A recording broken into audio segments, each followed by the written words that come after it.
ABL Media Center highlight.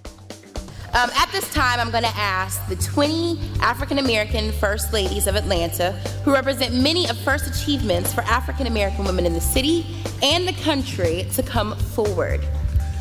These women started their careers when color TV was something new. Miss Zernona Clayton, Jocelyn Dorsey, and Monica Pearson. If you can, please come to the front.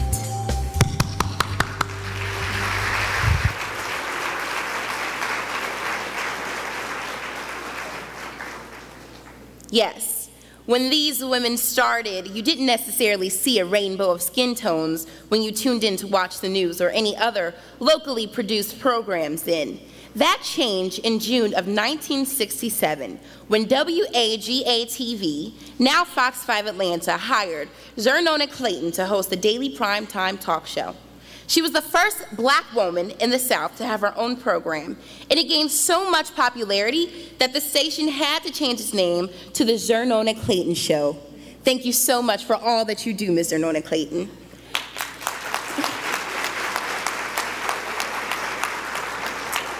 At WSB, Jocelyn Dorsey became the first black television news anchor for a new newscast in 1973, a position she held for 10 years. Monica Pearson joined the station in 1975 as the first black person of either gender to anchor the 6 p.m. news in Atlanta. These women did more than showcase on-air skills. They became the faces of integrity and trust for millions of people, and then were able to see ourselves as we wanted to be viewed, and we are here to thank them for that. As Ms. Pearson, Dorsey, and Clayton step back, I want to ask the 3 different women who are first in the fields of justice to stand where the audience can see them. I believe it's important to recognize African-American women who are first in their fields because they're still making history today in 2014. And I'm about to show you what I mean when I call up our next honorees.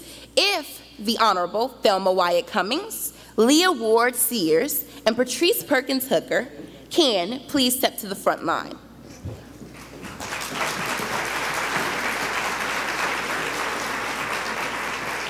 When you look at these women, you should see the faces of justice, righteousness, and concern for the common man. The State Bar of Georgia has existed for more than 50 years. But it was only this year that Ms. Patrice Perkins Hooker became the first African-American woman to chair that 45,000 member organization. Judge Thelma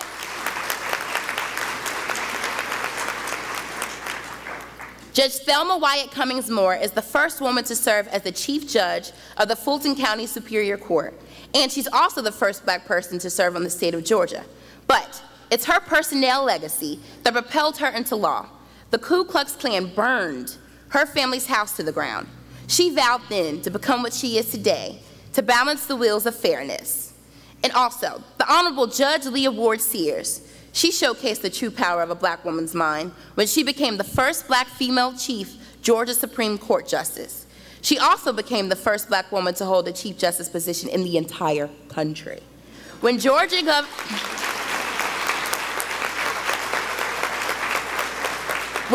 Governor Zell Miller appointed her to the state Supreme Court in 1991, she held the distinction of being the youngest person to sit on that bench.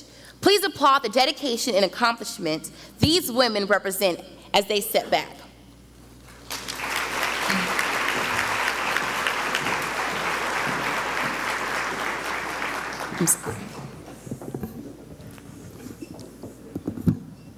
Okay. Please recognize the next 2 women. They are Beverly Harvard and Rosemary Roberts Cloud.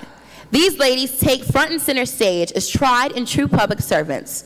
Some of our honorees have such dedication to their professions that they have found new ways to apply established skills. Beverly Harvard was the first black woman police chief for the city of Atlanta back in 1994. Today, she is a United States Marshal and has been so since appointed to position by the United States President Barack Obama in 2010. Rosemary Roberts Cloud has been a firefighter for 24 years.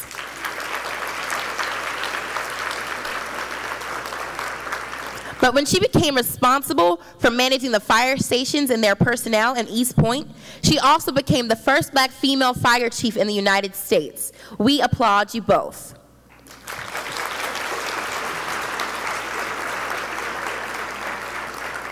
Now, of course, we can't talk about women in uniform without mentioning the lady among us who has achieved the rank of Commander in the Air Force Reserves. Will Miss Stacey Harris step to the front, please?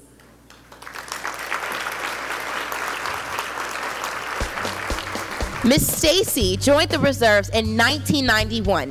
But right now, ladies and gentlemen, I want you to meet the first black female two-star general the Air Force Reserves has ever seen.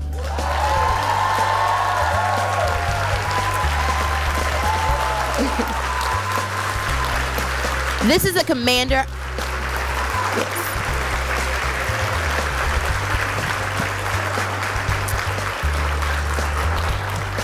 This is a commander of the 22nd Air Force, AFRC. She's stationed right up the road at Dobbins, and as I told you when we brought her forward, she received her commission in July of this year. Please show your pride for this woman in uniform again in our systems of justice.